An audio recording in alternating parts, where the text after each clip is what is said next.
Good morning, good afternoon, and good evening. Thank you for being here in person at WTO, the World Trade Organization headquarters in Geneva, Switzerland. And welcome to the people that are connected online with us, some of the speakers, and also the broad audience that we have listening to that session. The session is called African Continental Free Trade Area and the Fundamentals for a New Development Pathway for Africa. We have the pleasure not only to have high-level experts here sitting around me in Geneva, but we have also different leaders from Africa that are going to share their experience with us from here, Geneva, and also online. I see them online, so thank you for being with us. I will now, without further ado, I will give the floor to His Excellency, l'Ambassadeur extraordinaire et plénipotentiaire of the Republic of Cameroon, His Excellency, Mr. Salomon Ehet. He's the coordinator of the African group at WTO. Ambassador, the floor is yours. Thank you, Catherine, for giving me the floor. I've just looked at it, seems as if I have 3 minutes, but usually I like to talk too much because this is an very interesting topic. Forgive me if I exceed my time. Excellencies, distinguished delegate, first of all, I would like to thank you and congratulate the DG for the impetus she gives to the development of world trade by revitalizing the activities of the World Trade Organization. Her leadership carrying the eloquent results obtained at the MC12 augurs a better future for future negotiation. In my capacity as coordinator of the African group at WTO, allow me to wish you, Excellencies, ladies and gentlemen,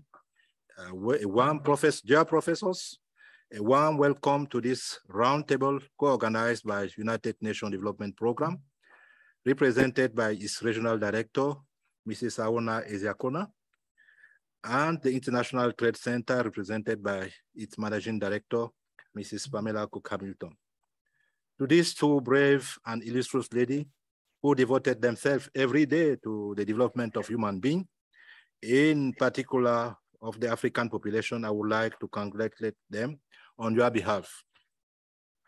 This important meeting held on the sadness of the 2022 Global Review of Aid4Trade offers an opportunity for international trade actors to discuss the issue of the new economic paradigm to which Africa's commitment, which is based on resilient development models with the advent of the African Continental Free Trade Area, bearing in mind the effect of the war in Eastern Europe and the COVID pandemic, which are greatly disrupting trade development in the world.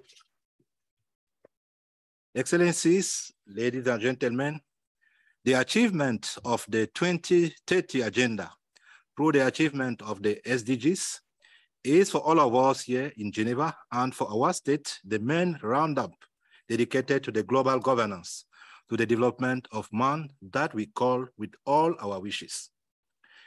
It should be noted that this relevant discussion comes at the right time at WTO, insofar as it comes after the ministerial 12, which was held and which was a resounding success with important decisions favorable to the regulation of world trade and which have the merit providing possible solution for the crisis that the world is currently going through. I will go not back over these results that we all know, and I wish we are proud.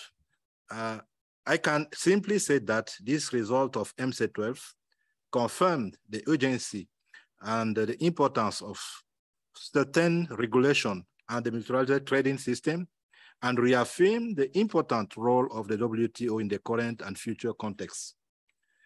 There was general agreement that MC12 revised the strengthening of trade multilateralism and gave more visibility and resonance to WTO.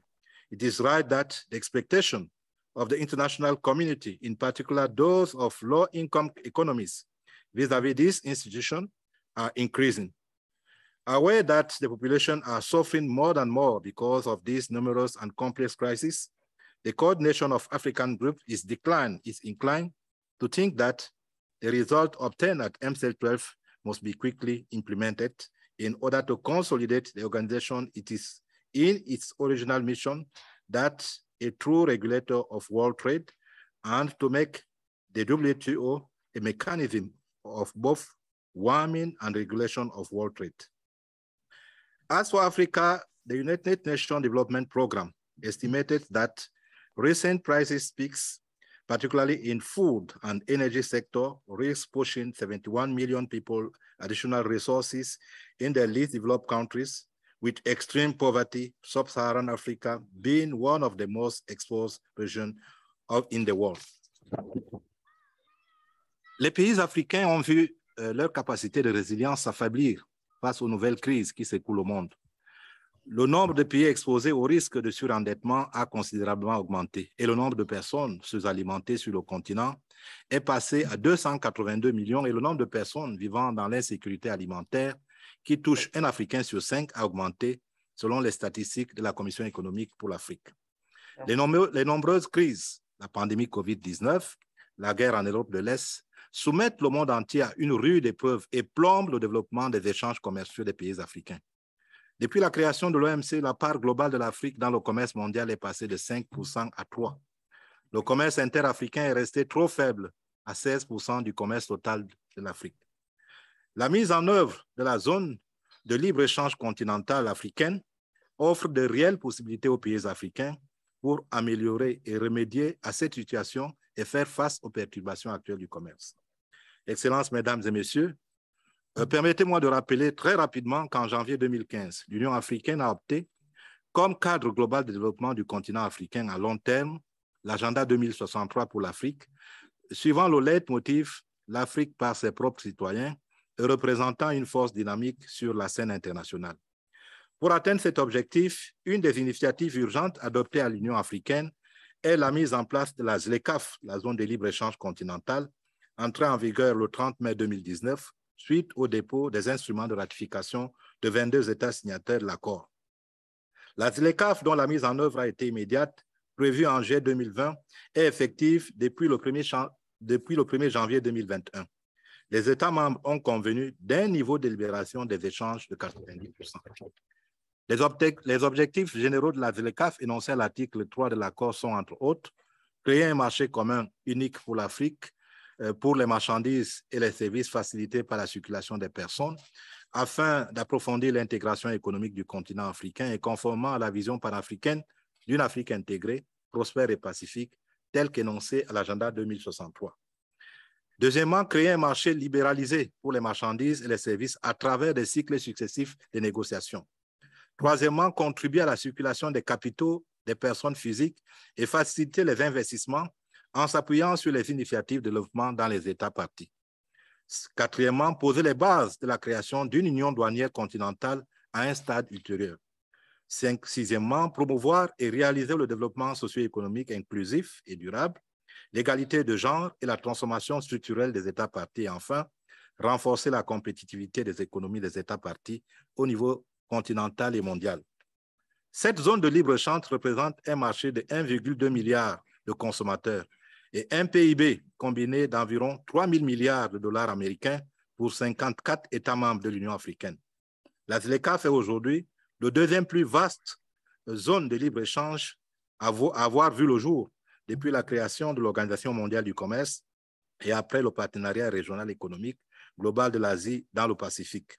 Les économistes affirment que cette zone commerciale africaine pourrait aider des dizaines de millions de personnes à sortir de la pauvreté dans les 15 prochaines années si elle est effectivement opérationnelle. La ZLECAf sera donc un moteur essentiel de croissance économique, d'industrialisation et du développement durable du continent, conformément à l'agenda 2063 de l'Union africaine, l'Afrique que nous voulons et pour l'atteinte des objectifs du développement durable en 2030. En éliminant les droits de douane et en supprimant les obstacles non tarifaires, la ZLECAf devrait pallier aux difficultés liées à la fragmentation des marchés africains et soutenir la création d'un environnement commercial propice au commerce intra-africain. Dans le but d'exploiter pleinement le potentiel de la ZLECAf, il est important d'identifier les règles, les procédures et les politiques commerciales qui nuisent au bon fonctionnement des institutions de marché et de résoudre les difficultés qui en sont liées. Les entreprises sont actuellement confrontées à de nombreuses contraintes liées au coût des échanges commerciaux élevés, au cadre réglementaire divergent, aux problèmes de gouvernance qui compromettent l'efficacité de leurs opérations sur le continent africain. Il est entendu que ces difficultés seront progressivement résolues par une mise en œuvre de l'accord portant création de la ZLECAf. Il s'avère donc nécessaire de développer des outils et des instruments pouvant aider les pays à évaluer l'efficacité des mesures visant à accroître la compétitivité des entreprises dans le contexte de la ZLECAf. La promotion des réseaux de production du commerce régional peut contribuer à la diversification économique, à la valeur ajoutée, à des emplois plus productifs, plus les jeunes. Nous devons saisir cette opportunité. Enfin, Excellences, Mesdames et Messieurs, cette session offre une plateforme idoine pour les différents acteurs du commerce international, les États, les institutions, pour discuter ce qui peut être fait pour accélérer le rythme de la mise en œuvre de la ZLECAf et du marché continental et réfléchir sur ce que les pays africains peuvent faire à travers l'OMC. Chers professeurs, je crois que c'est pour ça que vous êtes là. Cette session doit établir l'interaction entre les résultats récents et à venir de la MC12 et les objectifs de la ZLECAf. Il est certain que l'amélioration de la place de l'Afrique dans le commerce mondial ou intra-africain contribuera efficacement à la réalisation de l'agenda 2030. À cela, les futures négociations sur l'agriculture, tout comme la nécessité de faire du développement du commerce comme un point essentiel de nos réflexions, sans oublier la réforme institutionnelle de l'OMC, doivent retenir notre attention si nous voulons impulser la vision de la ZLECAf.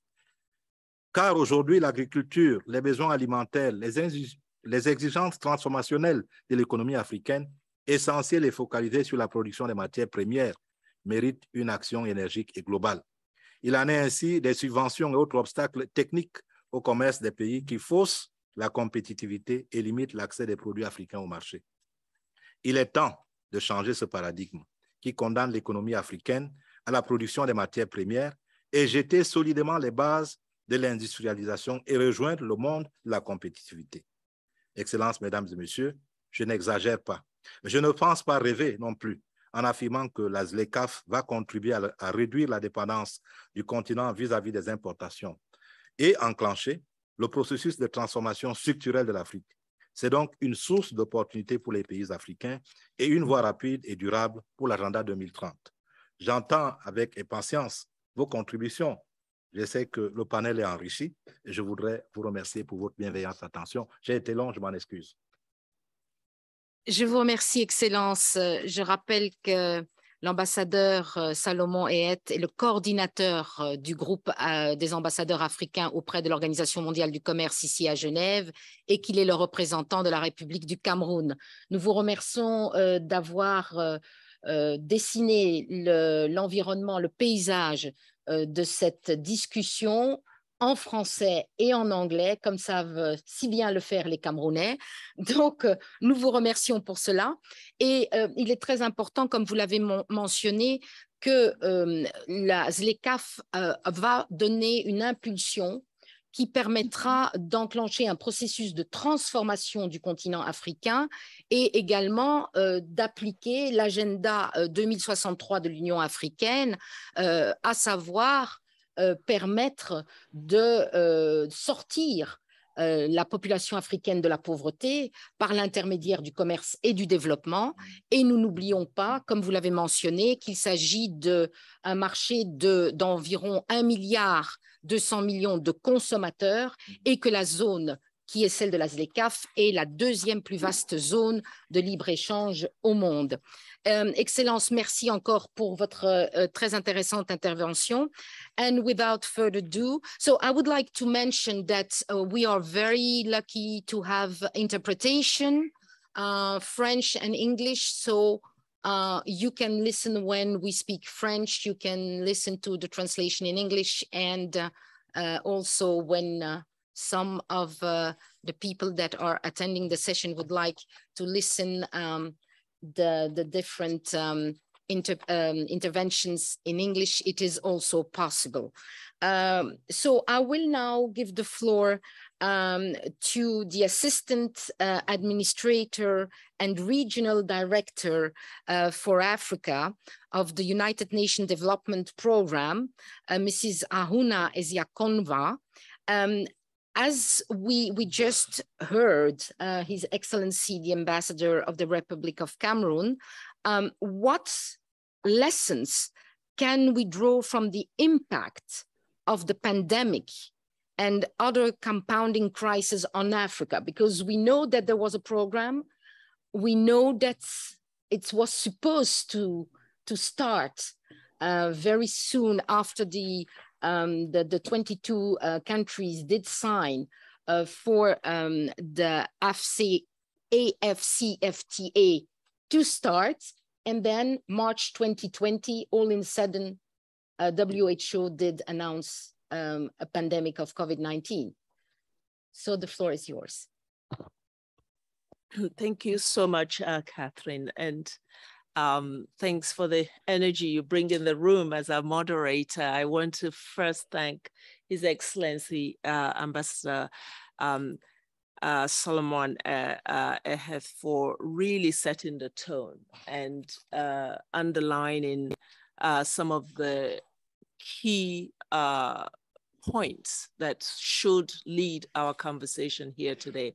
And I also want to recognize my dear sister Pamela, who is my partner in crime in hosting this event. And of course, the DG, Madame Ngozi Wela, who actually, I think she inspired this initiative, because a couple of months ago when I was here and I visited her, and she really emphasized the point that we need as a development community to push the agenda of the AFCFTA, and that we needed to globalize that voice of Africa within this trade context.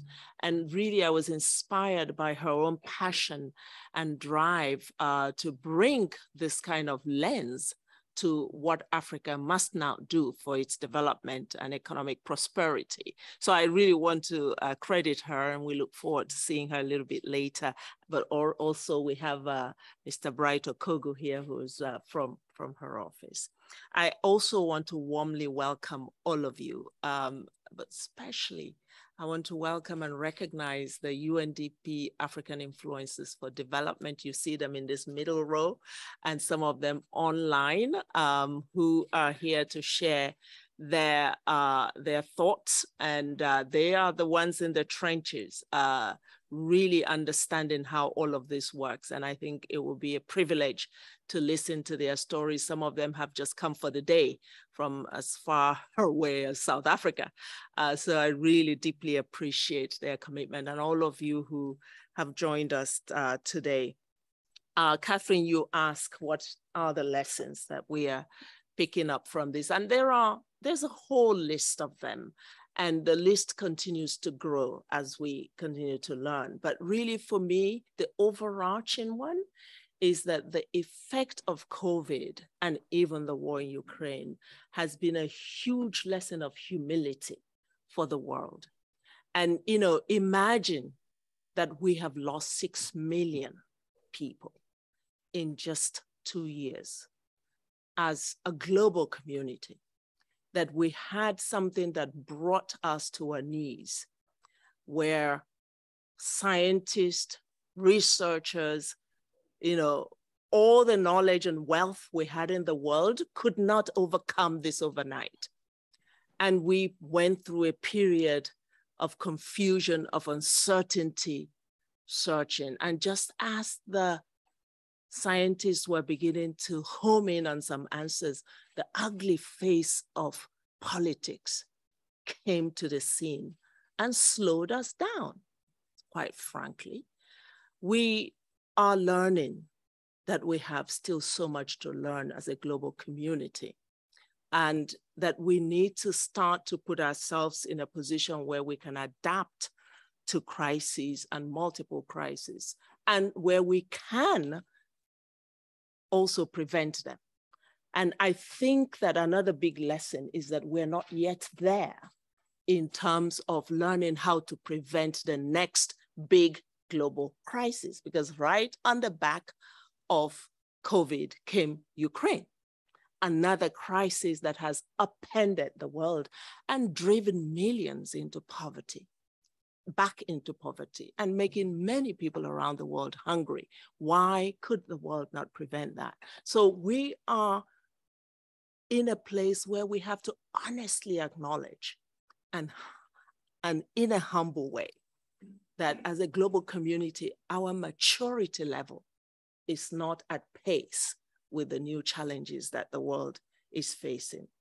The second big lesson for me has been the fact that when a crisis this big hits, the first thing that goes out the window is the global commitment to leave no one behind.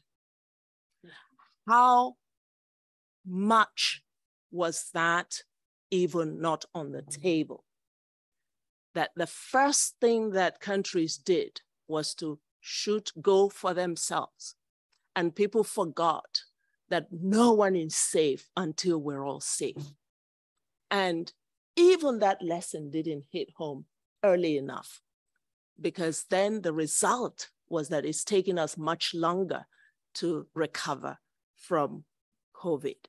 Linked to that is the fact that the financial resources required to accompany countries in their recovery were mostly made available to those who already had enough. And we have a situation where the countries that needed it most were not afforded that opportunity. Yes, of course, IMF and others have issued packages of support to countries like they have never before, and they have gone on record as saying we've never paid out so much money to countries. Yet when you look at things like the SDRs, the special drawing rights allocations, countries in the Africa region got the least, and those who needed it least got the most. So that's another lesson. We have a global financial architecture that is not tuned to actually accompany developing countries in moments of crisis, and it needs a rebooting to understand how to adapt to a situation where it needs to put its best foot forward to rescue countries that need it most. I think another lesson on the Africa front is that people actually, even Africans themselves, did not realize how strong the people of Africa are. And even with all the projections of doom, of death, of misery in the face of COVID, Africans showed a face of resilience never seen before. Because in Africa, we not only had COVID, we had many other conditions that countries were wrestling with. And yet, you saw wisdom, you saw knowledge, you saw leadership emerge from the most unlikely places. And I think that needs to give Africa the boost that it needs to be on a stronger path of recovery. We learned that an initiative like AFCFTA is one whose time has come, and it could not be more valid than today, than for today's world. And that the continent cannot continue to rely for what it needs to sustain life on the outside world. We saw it with food, with fuel, with fertilizer, with the war in Ukraine. So AFCFTA comes as a timely initiative to support the continent to receive that self-reliance and confidence that it needs to go for a Made in Africa revolution. And I'll end it there. Thank you. So Ahunna, thank you so much for these strong words, and also to answer this question, and in fact show the world that Africa needs to believe in itself, does not need the world to believe in it. Africa, what doesn't kill Africa, it makes it stronger. And we've seen that, as you just mentioned, WHO, the World Health Organization, was in fact saying that it could be dangerous for Africa to be hit by at that time, the outbreak of COVID. But finally, at the end of the day, we saw that the most affected regions that had problems to handle the pandemic were the regions that were the most equipped with hospitals, with different services. And Africa has found all kinds of ideas through its youth to inform people, through cartoons, to radio shows, in local languages, in order for people to understand what kind of measures they had to follow to protect themselves. And as you just mentioned, after the pandemic, and I remember that we're still in the middle of the pandemic, you have the crisis of Ukraine, and now we have the monkeypox outbreak that was recently declared by Dr. Tedros, the head of WHO, as a public health emergency of international concern. That is also a new crisis that is added to what we've seen until now. So we know that Africa needs, I would say, as you said, a push, a kick to be able to start and rely on its own systems, its own intra-relations, and particularly on that special zone, the AFCFTA. And I now turn to the person who is sitting at my right, Mrs. Pamela Coke-Hamilton, who is the Executive Director of the International Trade Center, ITC,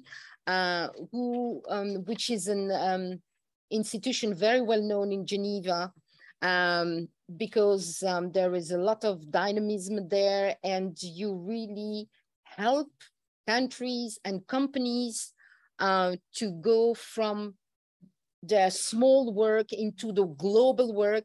You really give them all the strength and the technical help needed. So as head of the ITC, I would like to know, how have African SMEs been affected by this triple crisis, and why it is so important for these enterprises to be helped to catch the new opportunities in the markets that are going to be created or that are existing by the African Continental Free Trade Area Agreement. Thanks so much, Catherine. It's really a pleasure to be here.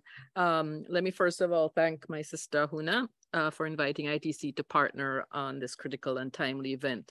I think when we join hands as family, as the UN family, we're more effective, we reach broader audiences, and we can achieve so much more. We had a major signing of an MOU between ITC and UNDP over the last year, and we are already making major strides in empowering African SMEs, women, and young entrepreneurs to expand across business opportunities across the continent. I'd also like to recognize Mr. Bright, Dr. Bright Okogu, Chief of Staff, to WTO Director General, and also, last but not least, His Excellency Salomon Eheth, Permanent Representative of Cameroon at the UN and WTO.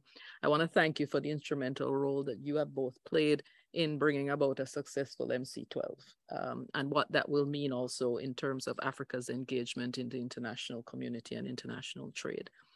So let me get to answering your question. I think, let me start with where Ahuna left off. That in a sense, the AFCFTA, at least for me, is one of the most groundbreaking decisions ever made, not just in terms of Africa, but in terms of the world. Because what it signals is not just a trade agreement, it signals a global repositioning of Africa in the economic space and in the world of trade influence. And I think if we begin to see it in that context, it will also change how we choose to approach it and how we choose to implement it. And so last year, for example, what has happened is that the effects of COVID-19, conflict and climate change have been global, but the responses have not been. And you pointed that out as well. The pandemic has shown that resilience matters, and it has also laid bare the resilience divide, in the sense that small and large firms have benefited or not benefited equally. The help afforded to developed countries versus developing countries has been clear. And the data bears this out. Our own 2021 SME competitiveness survey showed that 60% of micro and 57% of small businesses were very negatively affected by the pandemic. And this compares to 43% of large firms. And since SMEs account for over 90% of firms in Africa, and that 60% of employment in Africa comes from SMEs, the consequences have been disastrous. And I think it's important for us to look at it in that context and how do we address it. So just in the last 6 months, SMEs have begun to emerge from the pandemic. But there are more serious challenges looming. Climate change. The economic damage of climate change could be as bad as a pandemic every 10 years. And we've seen the impact across Africa. We've seen it here in Geneva. Who would have thought we'd have hit 38 degrees? It's unimaginable. I'm hotter here than in Jamaica. But the point is that these are significant challenges that will have an impact on the implementation of trade agreements, on production, on increasing productive capacity, and the ripple effects will go across Africa. And also, the final one is conflict. The Ukraine crisis has had such an incredible impact in terms of food security, costs of fuel, and all of these COVID-19 conflict, climate change, have driven breakdown in supply chains that have been felt across the world and also importantly in Africa. The continent relies on the rest of the world for over 95% of its medicinal and pharmaceutical imports and over 80% of its food imports. The latter really shocks me because there's no reason why Africa should be relying on anybody for 80% of its food imports under no circumstances. And in respect to the issue of the medicinal and pharmaceutical imports, I'm happy that, in a sense, COVID has spurred an intent and the action that now begins to look at how do you begin to build that capacity within Africa to produce your own medicines. And hopefully the IP waiver can help to push that agenda. I think also it's important to recognize that, 32% of Africa's imports of wheat, I think we all know this, originate from the Russian Federation, and another 12% from the Ukraine. So I think we can agree that the status quo is not sustainable. And therefore, there has to be a change. And this can be triggered by the AFCFTA. This CCC crisis presents us with an opportunity to reconfigure the production and trade and prioritize the development of robust and resilient intra-African supply chains. As the continent's lead framework for developing intra-regional supply chains, the landmark AFCFTA offers us an opportunity to do better, an opportunity to advance on intra-regional integration, and to guarantee greater food and health security. There's also a trading opportunity to be harnessed. ITC estimates that if all African countries fully liberalize tariffs, there's an untapped intra-African export potential of $22 billion US. We've already identified through our own work 94 promising continental value chains for which the continent as a whole and at least 5 African countries have a comparative advantage. This promise, however, will not be realized without measures to support African SMEs to take advantage of the preferential market access under the agreement. So at ITC, what we're doing, we're helping SMEs to capitalize on the AFCFTA through a package of support in several areas. One is organizing awareness and raising sensitization workshops on the existence and the value of the AFCFTA. In other words, what does it provide? How does it work? How can we take advantage of it? As someone who's negotiated many of these agreements over the years across various continents and so on, one of the biggest weaknesses we have, and we see it replicated across the board from Latin America to the Caribbean to Africa to Asia, is that we're very good at negotiating agreements. What we do with them after is the problem. So it's all nice. I mean, the AFCFTA is great.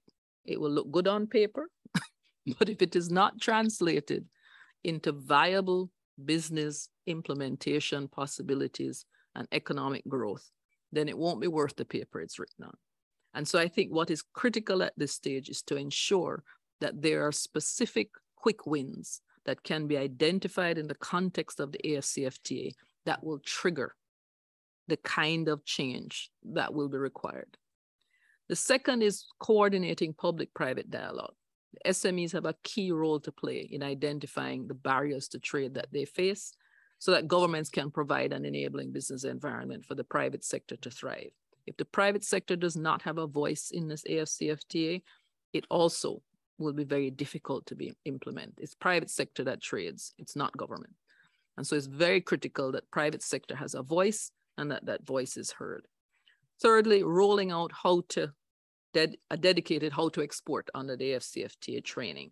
And we've done a few of these, and we hope that it will continue to deepen and enable people to take advantage.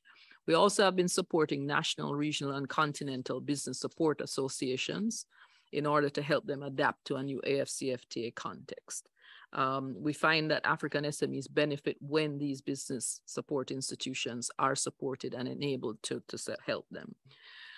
Finally, we developed tailored trade and market intelligence tools, such as the African Trade Observatory.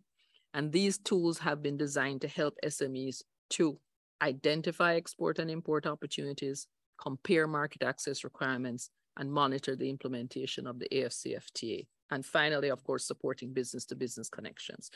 So like others at the table, we've been doing a lot. I believe the AFCFTA is a transformative once-in-a-generation process. And I've said this again, it is a transformative once-in-a-generation process. And it is incumbent on us to ensure that we take advantage of it and basically work it, because if it's not worked, it won't happen. So thank you very much. Thank you, Pamela. Thank you for all these elements to say that here we have an opportunity, in fact, that we have to catch and make this AFCFTA work, and that, in fact, countries can see that they can get quick wins, and also the importance of bringing in the private sector. By the way, yesterday, Dr. Ngozi said something very interesting. She said that Aid4Trade should be changed into Invest for Trade in order to give the good message. So I think it would be very good to change that message and understand that the private sector should be on board in order to make, in fact, that work. So we have the pleasure to have Dr. Bright Okugu with us here, who is the Chief of Staff of the DG at the WTO. So Dr. Okugu, how can the global trading system respond now?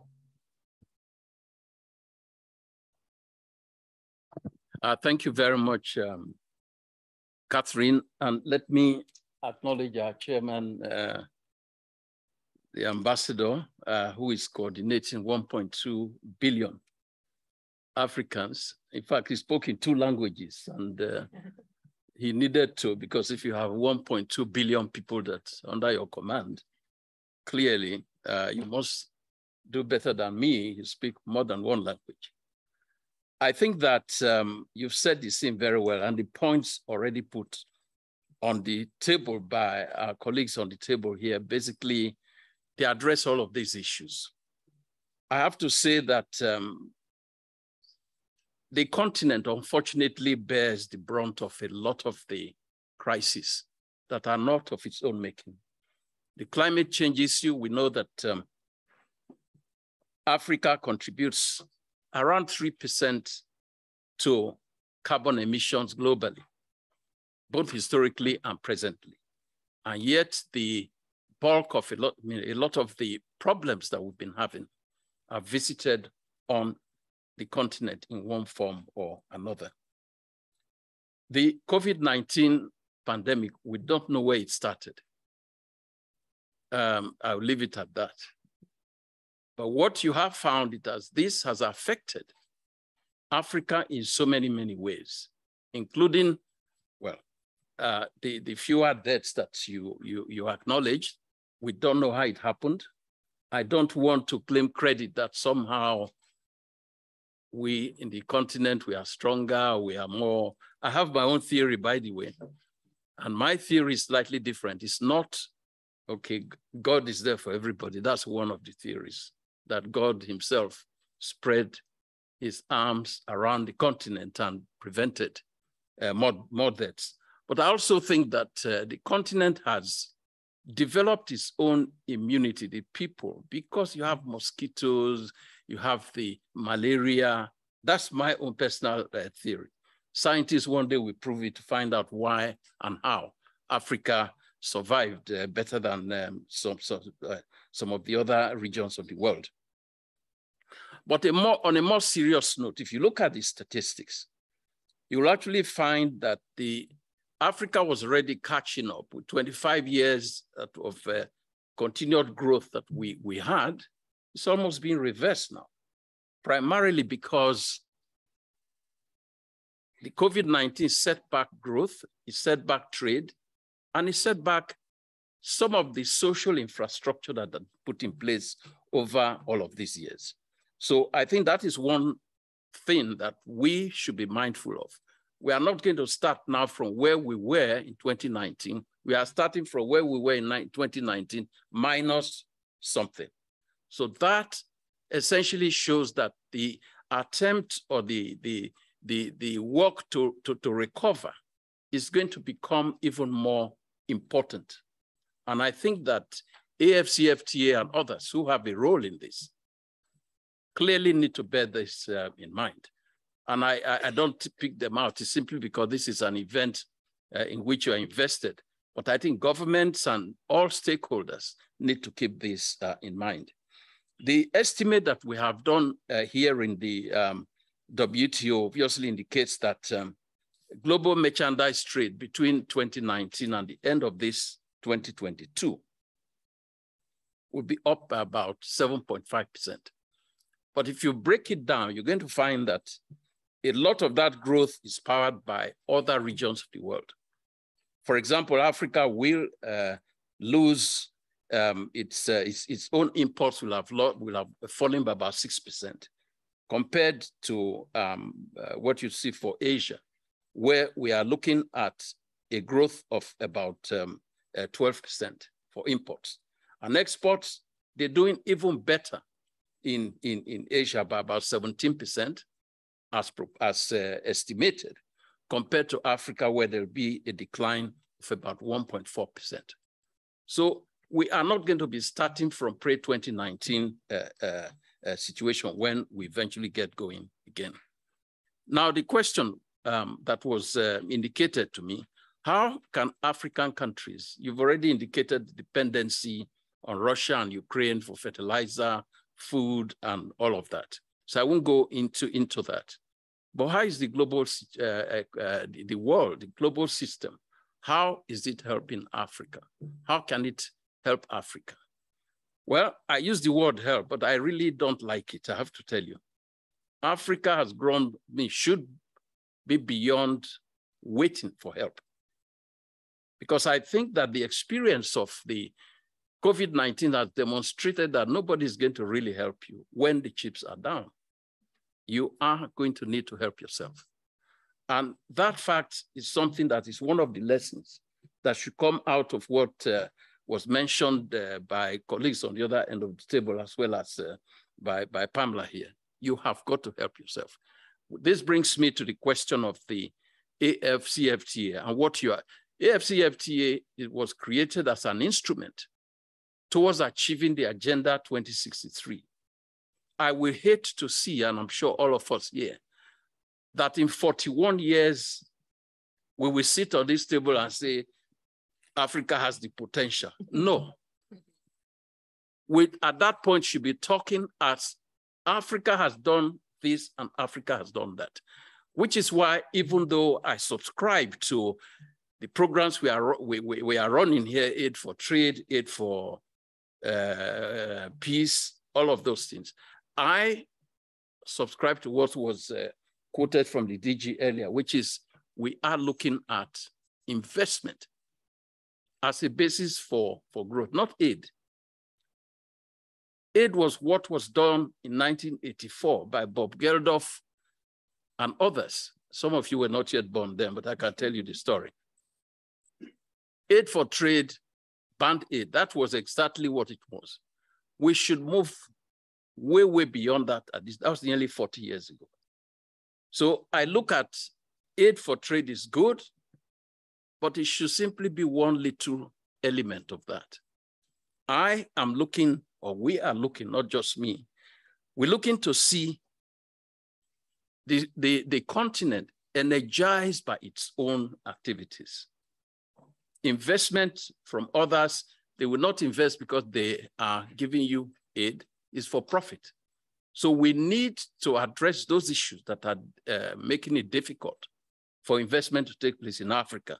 And I'm just going to mention things like the supply, what we call supply side constraints, in good infrastructure, good regulatory environment, and things of that type. We also need to look at the issue of finance for trade. The SMEs, MSMEs that you were mentioning earlier, they find it very difficult to raise capital. You go to the bank, the turn down rate, what is rejected, is extremely high compared to other places of the world. And I just move quickly to talk briefly about MC12. What we achieved in this particular room, I think, Ambassador, you can testify. Room D has become famous because of what we managed to achieve as MC12 in this room, in terms of the hard negotiations. People were sweating, sleepy, not talking very nicely to each other, but it happened in this room. And at one point we thought of locking the door so as to encourage negotiation, but I won't go into that. We achieved a great deal of results, including some of the ones you've heard. You've heard about 10 items that were secured, but I'll just mention a few of them and how this type of thing will help Africa, or is going to help Africa. When I say help Africa, Africa needs to take advantage of what is provided by the outcome of MC12. It's been mentioned already, the the COVID-19, the TRIPS waiver that was negotiated in this room, as well as other places. What is now ready to be used. So countries that have the capacity to produce the vaccines, to manufacture, can immediately go into doing it. These things we are trying to explain so countries understand that it's up to them now to take advantage. And I think AFCFTA, you have a role to play in this thing also. The second one I'd like to mention is the fisheries agreement, which had gone on for 22 years. And we managed to get results, again, part of it in this room with the negotiations. But the big thing there is that we also need to take advantage. And I appeal to all our colleagues to get your governments to ratify this particular agreement. We need 2/3 of the 164 members of this organization to bring it into force. That would be very, very useful for everybody. I should also mention the World Food Program, the result that we got that exempts them from all sorts of restrictions from food exports. So it means they can purchase foodstuff from any of these countries, member countries, for the purpose of doing their humanitarian work. African countries that produce extra, this is an opportunity because you'll have somebody giving you a guaranteed price for these items. So it opens up the market a little bit for our countries. I'm going to more or less round up there, but to underscore the point I made earlier, we need now to invest not just the money, but our thoughts. We need now to invest more of our thoughts in the areas of infrastructure. Technical assistance is good, but it's not going to solve the problem. Capacity building is not going to solve the problem. It's an enabler. But if you don't create that infrastructure or the architecture to enable this to happen, it will not happen. AFCFTA, good idea, great idea. I'm happy we contributed to it, both here and the place where I was before I came here. But I want to say and encourage those who are leading it. They need to move fast. They need to move more aggressively. The next pandemic, who knows when it will hit? But it's almost certain to happen again. Monkeypox, well, whatever. It's been there apparently for years, and we're not going to take it for granted, but let us focus on the next big one. And I think we can indeed protect ourselves in all of this. So thank you very much for to the organizers and the audience. I really believe that this is type of dialogue will help all of us to get to where we want to get to. Thank you. Thank you, Dr. Bright Okogu, for bringing this, these important elements to us. And I will turn now to this group of African Influencers for Development. This is a coalition that has been created by UNDP in order to gather that power of creative, intellectual, entrepreneurial, all these young people and a little bit less younger, then can really learn from each other and also find tools to face challenges.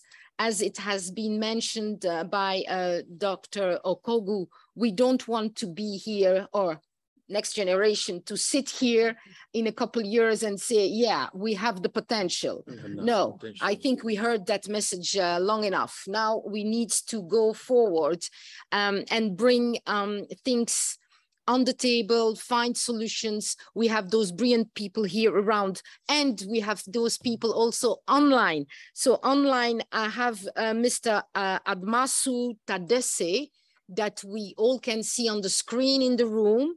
He is the president of the Trade and Development Bank for more than 10 years, so he can share his experience about investment in Africa. Dr. Okogu just mentioned the fact that one of the biggest problem is often the capacity to raise money, to have the money to, in fact, start the businesses.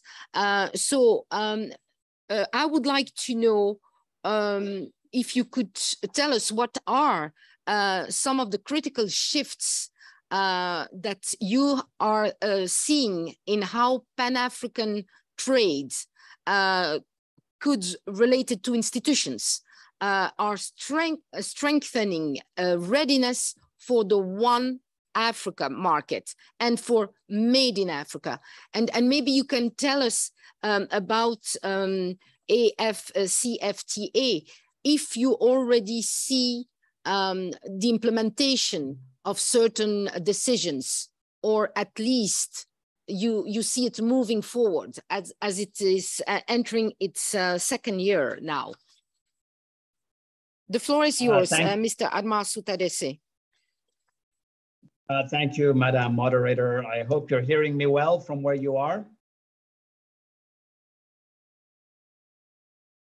I will assume that the acoustics are good. So first of all, thank you very much to Ahuna, UNDP, and all the organizers for having me and, of course, my colleagues from the Africa Influencers Group at this very topical discussion. I'll just jump into my perspective very quickly. I enjoyed listening to the earlier speakers, and I thought I would maybe just say one or two things, first of all, about TDB, which is the bank that was just introduced, which I have the privilege to lead. The Trade and Development Bank was actually created in the spirit, essentially, of the AFCFTA, except it was a building block one level below the Pan-African space. So some of you may have heard of the regional economic communities. It's widely known. You know, the AFCFTA is a culmination of a process of promoting regional economic integration. And I think sometimes on the surface, it's not always so obvious, but the truth is the AFCFTA has actually been under construction for decades. It was just officially launched and ratified, and it's come into force just recently. And that's captured the imagination of the world. But the truth is there have been very strong building blocks underneath the AFCFTA that have been under formation for decades. Of course, the progress has been uneven. We all know what the different building blocks have been. You have, of course, the West African ECOWAS, you have the East African Community, you have COMESA, which is a multi-rec trading group. And our bank, the Trade and Development Bank, was born out of these building blocks of the AFCFTA 36, 37 years ago. And so we exist today, and we're a multi-billion-dollar operation because the founders of these regional entities and the African Union Commission in its earlier form through the OAU and COMESA had the foresight to build regional financial institutions that would promote the financing of trade. But here's the point that I just wanted to highlight. I don't think it's come out very strongly, because what is always apparent to a financier like myself is when you want to finance trade, there has to be transactions, there have to be deals, there has to be a willing buyer and willing seller. And that means there needs to be enough diversification in the economic landscape of the continent so that there can be trade. So if you have no diversification in the underlying economic construct of our beloved continent, it'll remain an aspiration. And here's the good news. It's not just about economic diversification. It's the infrastructure on the basis of which that trade will happen. And I think the great news is we have actually at least been largely focused for the past 2 decades since the turn of the millennium on promoting agriculture and infrastructure. These have been leading priorities across many Pan-African institutions for well over 2 decades now. And I'm very pleased to say that we have had a very active role in financing the growth of these 2 critical sectors. We finance power, transport, ICT, these are regional network infrastructure sectors that enable trade. And I'll say maybe a little bit more about that, but the same applies to the agricultural sector, whether it's the actual food and commodities or whether it's the inputs in the form of fertilizer and seed. All of this is part of an ecosystem of trade. And it's an element and space of trade that is actually very relevant to where many African economies are today. And so for us, we've been growing very strongly over the years. Our cumulative annual growth compounded over the past 2 decades has been phenomenal. And today, of course, we are financing huge amounts of trade between different African countries in our space. And that covers actually agriculture in addition to other sectors that are quite relevant. So fertilizer is one particular case in point. I think there has been some interesting conversations by the previous speakers around the impact of course, the conflict that we all know about in Eastern Europe and how that's affected, access to food and fertilizer. But there have been cases that we have been involved in as TDB where we've been financing trade between 2 African countries in fertilizer. And these 2 African countries were completely insulated by and large from this global shock that we've been talking about. And that's just an example of, trade actually happening in a very real way.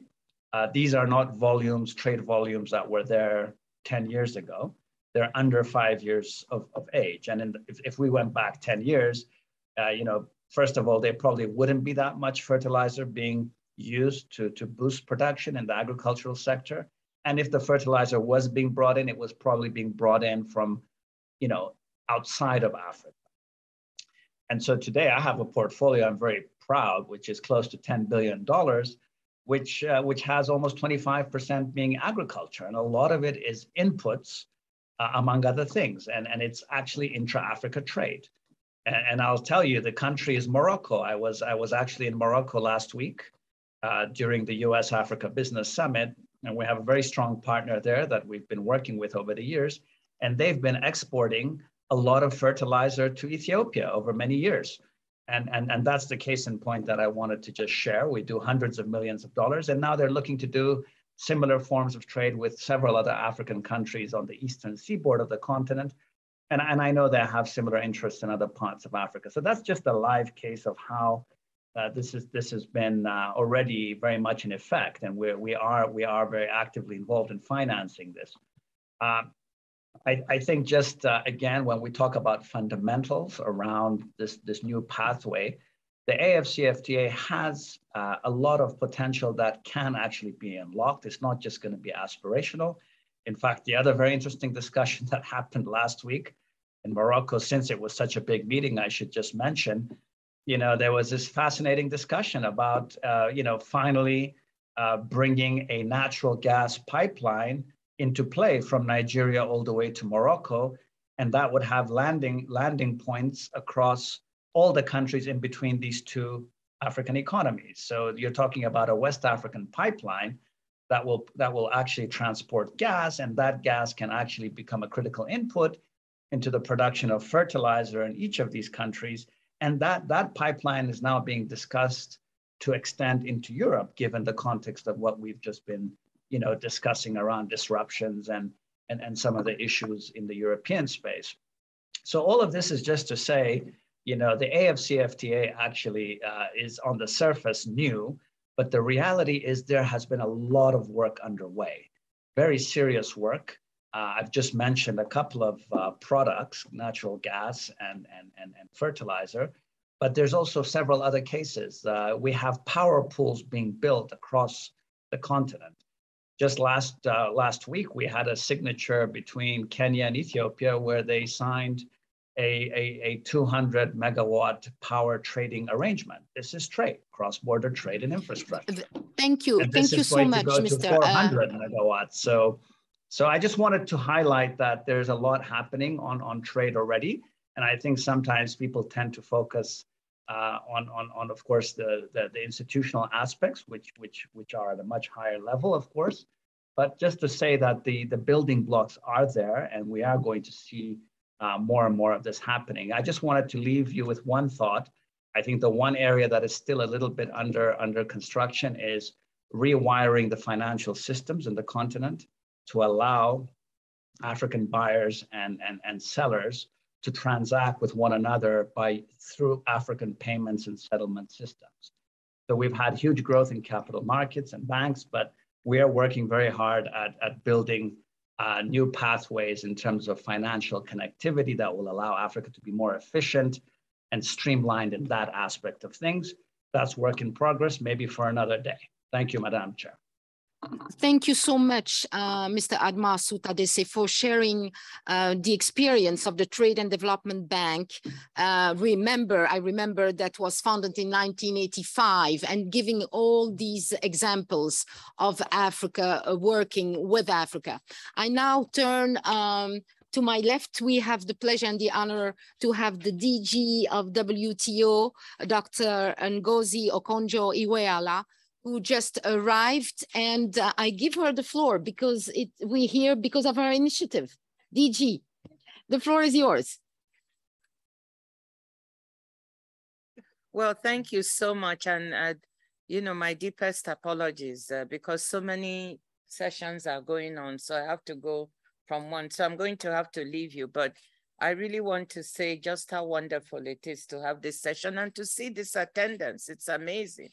And I want to congratulate Ahunna and the UNDP for this session. Yes, it was a bit inspired by a conversation we had about how can we all cooperate better. We've got Pamela Cook-Harrington from the ITC.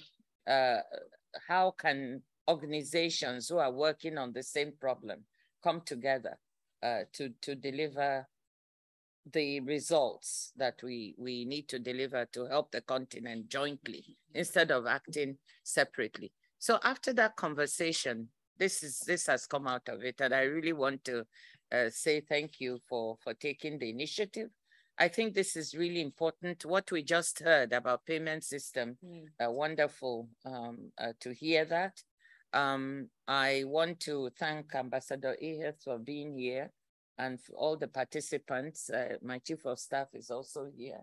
Yes, he represented me. Thank you so much.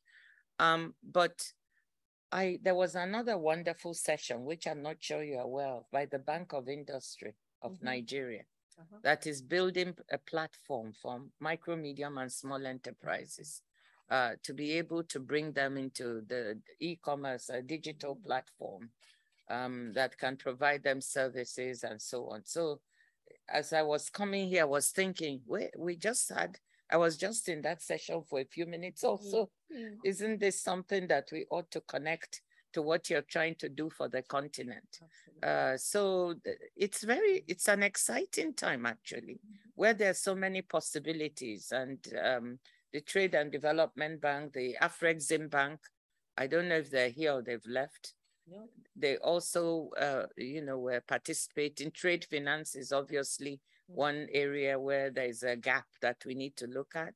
Payment systems that allow us to trade better with each other, et cetera, et cetera. So it's an exciting time. Go for it. I totally believe in this kind of collaboration.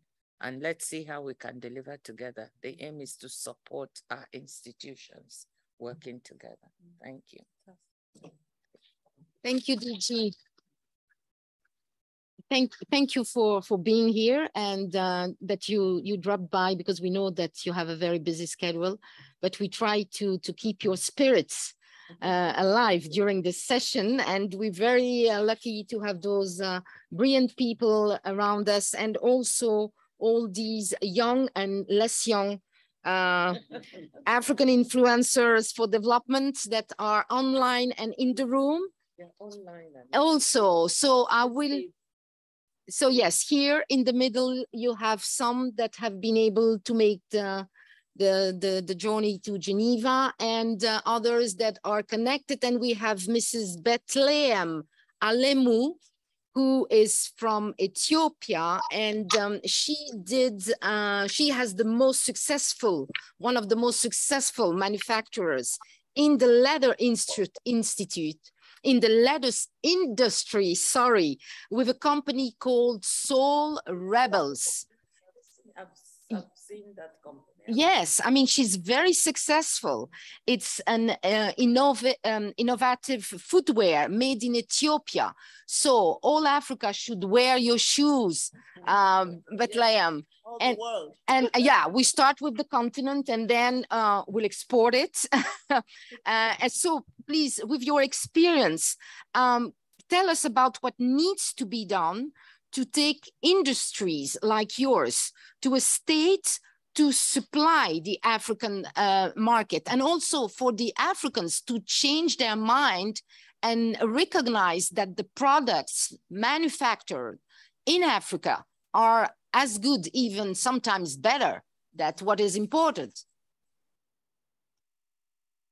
Good afternoon, everyone. It's nice to see you all from far. I'm here in Addis Ababa, joining you online. It's a pleasure to see everybody, and thank you for having me.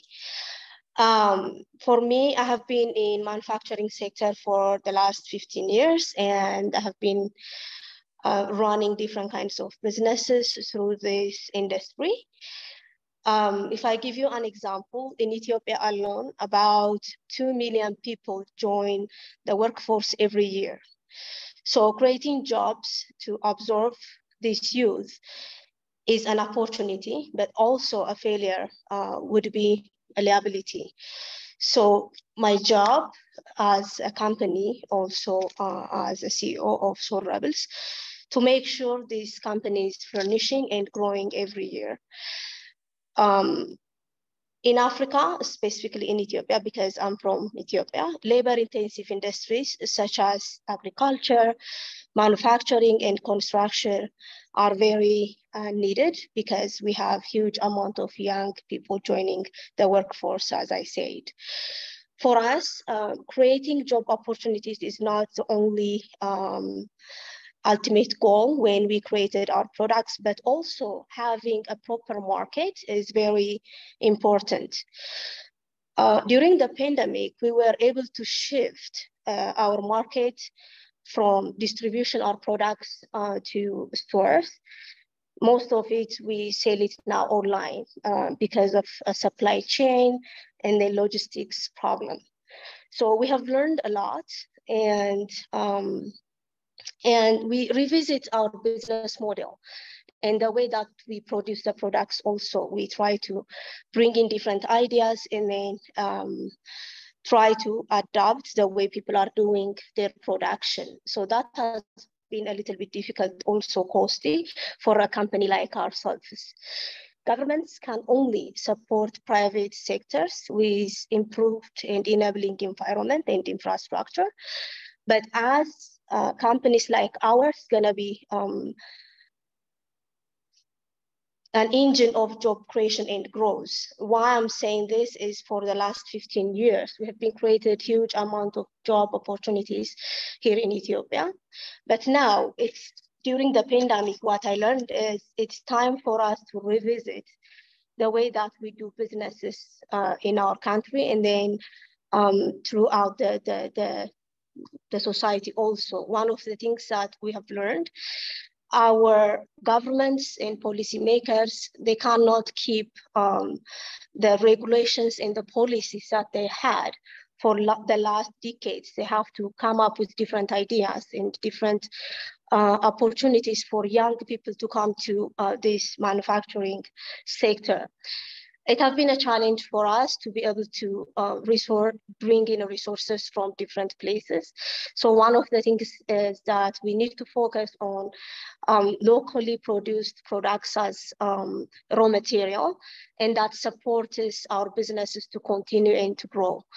And at the same time, to be able to bring in this idea of producing local products to other manufacturing sector like food and food items, supporting us and create huge amount of job opportunities also.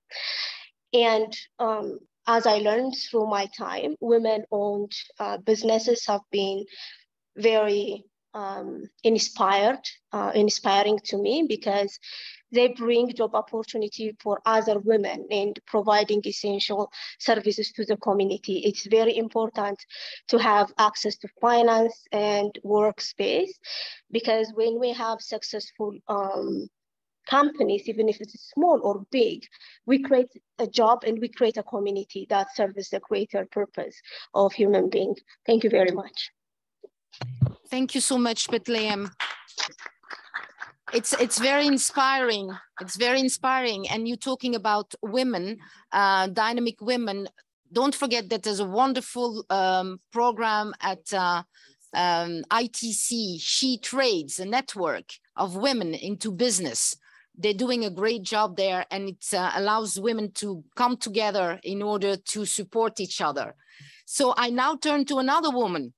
I'm turning to, as you had a very innovative footwear made in your country, Ethiopia, I'm staying in innovation and turning to Natalie Yabangwe from Zimbabwe. She is the executive group digital executive officer at Sanlam, which is the Africa's largest insurance and non-bank services provider. And you were also one of the youngest CEO to successfully run a mobile money countrywide company called EcoCash in Zimbabwe. So how can Aid4Trade advance digital financial services and mobile money to power Africa to kick off the AFCFTA? Fantastic. Thank you very much indeed. In her absence, we'd just like to thank Director General Ngozi. I would like to acknowledge UNDP Regional Director, Ms. Ahuna Nziokona. I would also like to acknowledge Director of the ITC, Ms. Pamela Hamilton. We only stand on the shoulders of giants to see further, because some women have gone before us. And as a young African woman and business leader on the African continent, I think it would be folly that we discuss the future of Africa and not give young people a voice on the table. I would like to appreciate you all for bringing us to curate the future of our generations to come and to be a part of that building. As you have heard, I was Africa's youngest chief executive officer to run a corporate mobile money wallet, which we've built over the last 7 years before I left the organization, 0 to 12 million customers, financially including 90% of Zimbabwe's GDP. I've set myself an ambition to be able to scale with other resources in Africa, that success we had at a single country level to multi-country levels in Africa. One of the questions that you asked Chief of Staff, Mr. Bryant, was that how do we actually go quicker and how do we help ourselves? And Ambassador Solomon, one of the key questions you asked was, how are we going to provide the solid foundations for industrialization? I think one of the key things that Dr. Ngozi has already mentioned is that payment systems become an essential enabler for trade. If we actually do not interconnect the ability for Africans to be able to move value and commodities in that value easily, then we have done nothing at all. But actually it starts in one first place. And that one first place where it starts is that how do we actually give financial value to people? And when we talk about granting people financial value, it's growing from seed all the way actually to a mature fruit and or a mature tree, that little which they've seeded to financial wealth. And you are right to point that it is not Aid4Trade, because every single African can live on $1 per day. How do we provide financial services solutions that enable us to be able to multiply that $1 a day to become $10 a day? And maybe actually by the end of the month, grow the income per capita of a single individual to $1,000 and or more per day. This is how we're going to be able to change. Now, the Sanlam Group that I represent here, for whom I'm the Group Chief Digital Executive Officer, was founded 104 years ago We are Africa's largest non-banking services firm. We are in 33 countries in Africa. Our market presence represents at least 77% of Africa's GDP. Our revenues, about $9 billion USD. Assets under management, about 88 billion. Our core purpose is that we want to empower generations to be financially confident, secure, and prosperous through financial management solutions that range from wealth management, savings, credit, investments, but we have to do it differently to go at scale. We want to be able to use payment rails that are digital to ensure that this knowledge and IP we have in creating financial security, in creating investability in Africans is accessible. We also want to be able to do that by changing the traditional business model in financial services that prioritizes people that have assets. And those assets for which we know are disparate in nature. We know that the people that are in the lower and the middle income segment are actually not highly eligible because of the stratification of the continent and of course, for historical reasons. And so therefore we actually have to change fundamentally together with regulators how a normal African consumer accesses these financial management solutions. And so maybe we think that private sectors such as ourselves who have had tens of decades of success at creating wealth, but only at the top segment of consumers can also change and ensure that we benefit this for scale at the medium segment. We've got to be able to help ourselves, as you said, Chief of Staff. And so for us, how are we tackling this and how we're going about it? You might well have heard about the joint venture between the Sanlam Group, which is the largest non-bank financial services firm in Africa, and the MTN Group, which is the largest telco in Africa with 21 markets. We have put an investment of $100 million into that partnership so that we use our knowledge and IP in financial solutions to go to the bottom of the market and the pyramid. We're on track and have set ourselves an agenda to access at least 50 million customers digitally and help them to create wealth by 2025. We've given ourselves 3 years to be able to do that. But our joint venture with MTN ensures that we can access up to 200 million subscribers on the MTN network. You might also well have had that Sanlam has bought the assets into a joint venture of the Alliance Insurance Group. Now, the Alliance Insurance Group happens to be the world's largest insurance group. For an African company to invest into the world's largest insurance group is amazing because Alliance already invested on the African continent and have assets that they've invested, but we think we have the market know-how as an African company to deliver to Africans. And we're grateful for that partnership between Alliance and ourselves that will set us again on course to be able to deliver dramatically. In closing and in part, I think what I would like to say is that we have, in order to realize the AFCFTA, harness ecosystems and share resources and knowledge. SMEs and private sector cannot afford to do it alone. We have to be combined. COVID has taught us that we cannot allow ourselves to be in isolation. Director General UNDP, as we push forward for this, Africa cannot isolate itself. We are better together than we are apart. Collaboration is of imperative importance of all the things that even the WTO helps us to be able to collaborate in the ITC, that we push forward as HAN. We have to be able to focus and harness on the resilient foundations that Africa has. We are moving forward to secure the future of the next billion. And that next billion will be the fastest growing contingent of any continent in the world by 2050. It is our continent, the one on which we live on. I will close by saying we have to find, in our capacity as specialists in the private sector, alternative financing solutions that are accessible. But I must say, with no further ado, speed is of the essence. When it comes to empowering the next billion, we cannot afford to sleep at night. Thank you for this opportunity to speak with you. Thank you, Natalie. Thank you for the power that